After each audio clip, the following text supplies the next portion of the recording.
Assalamualaikum warahmatullahi wabarakatuh. Apa kabar anak-anak kelas 4 semuanya?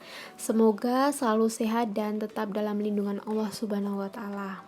Bagaimana kalian sudah siap untuk menerima pembelajaran hari ini? Ya, hari ini kita akan belajar tentang SKI bersama Ustazah Efrida.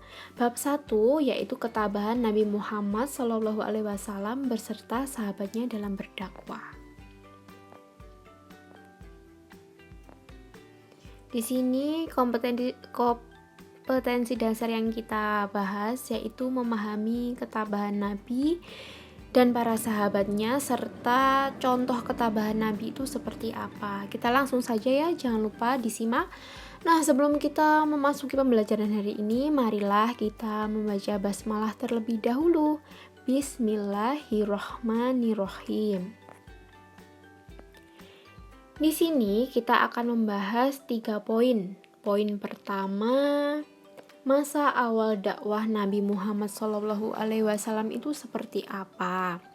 Yang kedua, ketabahan Nabi Muhammad SAW dalam menyampaikan dakwahnya. Dan yang ketiga, ketabahan para sahabat Nabi Muhammad SAW. Di sini kan ada 3 poin ya anak-anak, tetapi hari ini kita akan membahas 2 poin saja. Mohon disimak secara baik-baik.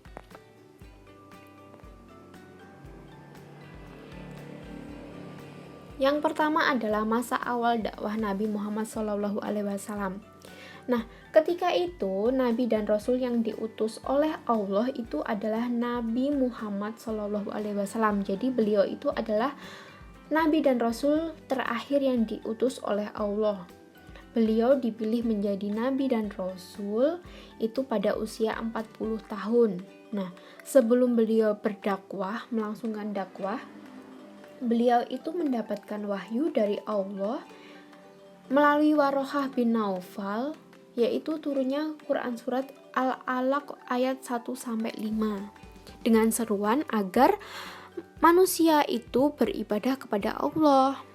Kenapa kok seperti ini? Karena pada saat itu kalangan Quraisy itu mempunyai sesembahan lain selain Allah, yaitu berhala. Maka dari itu Allah menunjukkan Nabi Muhammad untuk memberikan ajaran agama Islam melalui surat Al-Alaq tersebut. Ya, sampai sini paham ya? Nah, kemudian setelah itu beliau Nabi Muhammad SAW itu berkhalwat di Gua Hiro. Berkhalwat itu apa? Berdoa khusyuk. Bagaimana caranya agar beliau menyampaikan ajaran Islam dengan baik. Nah, setelah itu turun wahyu kedua, Quran surat Al-Mudaththir ayat 1-7. Nabi Muhammad mulai berdakwah secara sembunyi-sembunyi. Seperti itu. Ya. Secara sembunyi-sembunyi. Pada ini, setelah mendapatkan wahyu kedua, Allah memerintahkan Nabi untuk berdakwah. Di awal dakwahnya hanya sebatas keluarganya dan dilakukan secara sembunyi-sembunyi di rumah Arham bin Abil Arham. Nah, di sini itu mereka mendapat pengajaran agama Islam langsung dari Nabi Muhammad dan merupakan orang-orang yang pertama masuk Islam, seperti Khadijah, istri dari Nabi Muhammad, kemudian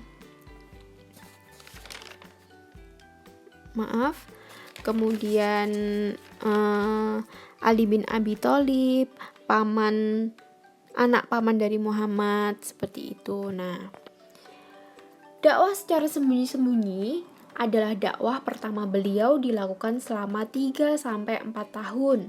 Dakwah ini dilakukan di rumah Arham bin Abil Arham. Nah, golongan pertama kali yang masuk Islam ini disebut dengan as-sabiqunal awalun. Jadi, orang-orang yang pertama masuk Islam itu disebut dengan as-sabiqunal awalun. Berikut adalah golongan as-sabiqunal awalun ya. Ada 12 di sini. Ya. Nah, kemudian setelah Rasulullah ini menyiarkan atau berdakwah secara sembunyi-sembunyi, Nabi Muhammad ini mendapatkan wahyu lagi, yaitu turunlah surat Al-Hijr ayat 94 yang memerintahkan agar Nabi Muhammad menyampaikan seruan beragama kepada masyarakat Mekah dengan terang-terangan. Nah, ayat tersebut menekankan bahwa dakwah Nabi Muhammad ini bertujuan untuk menghindarkan manusia dari kemusyrikan dan mengajak kepada ketahuitan. Ya. Nah, mereka dengan senang hati memenuhi undangan tersebut karena Nabi Muhammad SAW adalah orang yang sangat dipercaya dan dihormati. Namun, di sini itu ada yang menolak dengan halus, namun ada juga yang menolak dengan kasar. Contohnya paman Nabi yaitu Abu Lahab juga menolak dengan keras dan terang-terangan, dan apabila Nabi Muhammad ini meneruskan dakwahnya akan diancam dan membencinya seperti itu. Tetapi dari ancaman-ancaman Abu Lahab ini, Nabi Muhammad tetap menghadapi ancaman tersebut dengan rendah hati dan tidak mundur dari apa tujuan Nabi Muhammad tersebut. Sedikit demi sedikit dakwah Islam tetap berjalan hingga semakin banyak orang-orang yang mau masuk Islam seperti itu. Jadi Nabi Muhammad ini selalu bersabar agar bagaimana sih cara menyampaikan ajaran Islam agar semua umat itu mau diajak untuk masuk Islam seperti itu. Nah, di sini ada beberapa alasan kaum Quraisy menolak ajaran Nabi. Yang pertama itu adalah persaingan merebut kekuasaan. Jadi di kaum Quraisy ini ingin semuanya menjadi penguasa. Yang kedua, hilangnya kasta. Yang ketiga, yaitu hilangnya pedagang patung. Karena di sana kaum kafir kan menyembahnya berhala. Berhala itu bercontohkan seperti patung, mereka menyembahnya. Nah, ketika Nabi Muhammad datang dan berdakwah, Nabi Muhammad itu ingin mengajak kaum kafir ini menyembah Allah Subhanahu wa taala. Jadi tidak lagi menyembah berhala.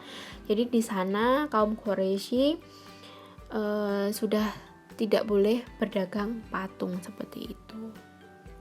Sampai sini paham ya?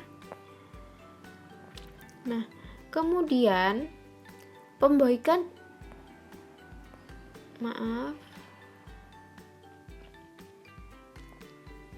Kemudian poin kedua yaitu ketabahan Nabi Muhammad SAW dalam berdakwah. Di sini juga mengalami kendala ya. Ketabahannya apa saja sih? Yang pertama, ketabahan atas ancaman paman Nabi Muhammad SAW yaitu Abu Lahab. Di sini Abu Lahab selalu merintangi, mengancam dan menentang dakwah Nabi Muhammad. Pernah suatu hari Nabi sedang sholat dan Abu Lahab meletakkan kotoran di atas punggung beliau. Abu Lahab terkenal sebagai orang yang paling gigih menentang dakwah tersebut. Demikian juga istrinya juga menentang ajaran yang akan diberikan oleh Nabi. Istrinya juga meletakkan duri-duri di sepanjang jalan yang dilalui Nabi, agar Nabi itu kesakitan dan celaka seperti itu. Nah, yang kedua adalah ketabahan atas ancaman para penguasa Mekah. Penguasa Mekah itu tidak rela jika melihat Nabi Muhammad itu pengikutnya bertambah. Mereka mengadakan pertemuan di Darun Nadwah membicarakan tentang cara dan sikap yang dapat dipergunakan untuk merintangi Nabi itu apa. Sehingga para penguasa Mekah itu memutuskan untuk menyebarkan kebohongan Rasulullah atau memfitnah Rasulullah agar orang yang jangan sampai mengikuti dakwah dan menjauhkan diri dari Nabi Muhammad. Seperti itu. Yang selanjutnya adalah ketabahan atas siksaan kaum kafir Quraisy seperti siksaan dari Abu Jahal dan Ummu Jamil tadi. Seperti Abu Jahal memberikan kotoran ketika Nabi sholat, kemudian Ummu Jamil memberikan duri-duri di sepanjang jalan yang dilewati Nabi agar Nabi itu tidak menyiarkan ajaran Islam. Nah, kaum kafir Quraisy ini juga bersepakat apabila Nabi Muhammad berjalan di suatu tempat akan dipukuli dengan keras. Mereka berpendapat apabila dilakukan secara terus-menerus, Nabi akan sakit dan tubuhnya lemah. Tapi di sini Nabi tidak berputus asa, tetap semangat dan sabar dalam mengajarkan agama Islam. Yang selanjutnya adalah ketabahan dan pemboikotan yang dilakukan Bani Hashim. Apa sih pemboikotan itu? Pemboikotan ini adalah pengucilan atau Nabi Muhammad itu dikucilkan. Kaum kafir Quraisy ini melakukan pemboikotan terhadap Bani Hashim karena menganggap Bani Hashim itu selama membela dan melindungi Muhammad akan diboikot, akan dijauhi, akan dikucilkan. Nah, dengan diboikotnya Nabi Bani Hashim ini, mohon maaf saya ulangi, dengan diboikotnya Bani Hashim, Nabi dan umat Islam waktu itu menderita kelaparan, kemiskinan, dan tidak bisa berhubungan dunia di luar, seperti itu. Kerasnya Nabi Muhammad berjuang untuk menyiarkan agamanya kepada kaum muslimin. Nah, di sini pemboikotan dengan memutuskan segala hubungan terhadap Bani Hashim, baik politik, ekonomi, dan sosial itu berisi apa saja sih?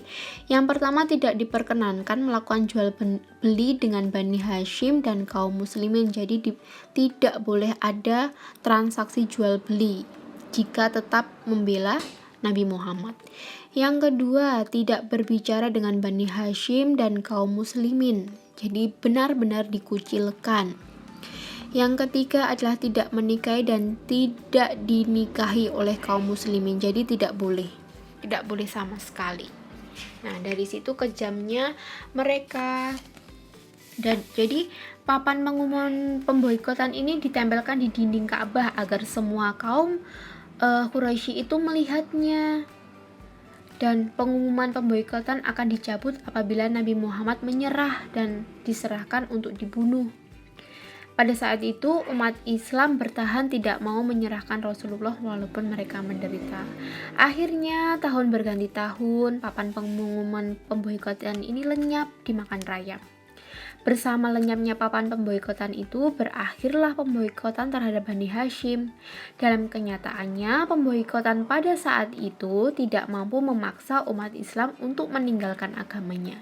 Ketabahan mereka dalam membantu dan membela Nabi Muhammad SAW menyiarkan agama Islam ini patut kita contoh, karena dari kesabaran Nabi, akhirnya Nabi bisa memberikan ajaran Islam kepada kaum muslimin yang sebelumnya menyembah berhala tersebut. Nah, hasil pembelajaran kita hari ini yang pertama adalah Nabi Muhammad SAW melaksanakan dakwahnya mendapat tekanan dari kaum kafir Quraisy. Mereka dibujuk dengan harta, tahta, disiksa, caci maki sampai berusaha akan membunuh Nabi Muhammad.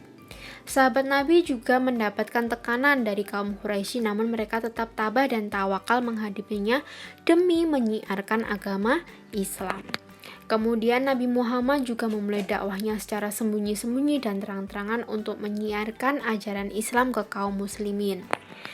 Dan golongan pertama kali yang masuk Islam itu disebut dengan as-sabiqunal awwalun. Nah, demikian materi yang Bu Efrida sampaikan.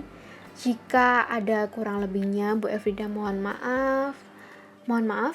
Jika Ustazah ada kurang lebihnya, Ustazah mohon maaf. Jika dalam penyampaian materi terlalu cepat, bisa nanti japri ke Ustazah Efrida untuk bertanya lebih lanjutnya. Nah, tugas hari ini kalian mengerjakan soal latihan pada LKS halaman 12, cukup dikerjakan saja ya. Tidak perlu dikumpulkan. Nah, sekian pembelajaran kita hari ini, semoga bermanfaat dan jangan lupa tugasnya dikerjakan, tetap semangat, tetap dibaca materi-materi yang ada di LKS agar menambah pengetahuan. Ada kurang lebihnya, Ustazah Efrida mohon maaf. Jika belum paham, bisa japri ke WA Ustazah untuk menanyakan materi yang sekiranya terlalu cepat Ustazah menyampaikannya. Sekian, wassalamualaikum warahmatullahi wabarakatuh.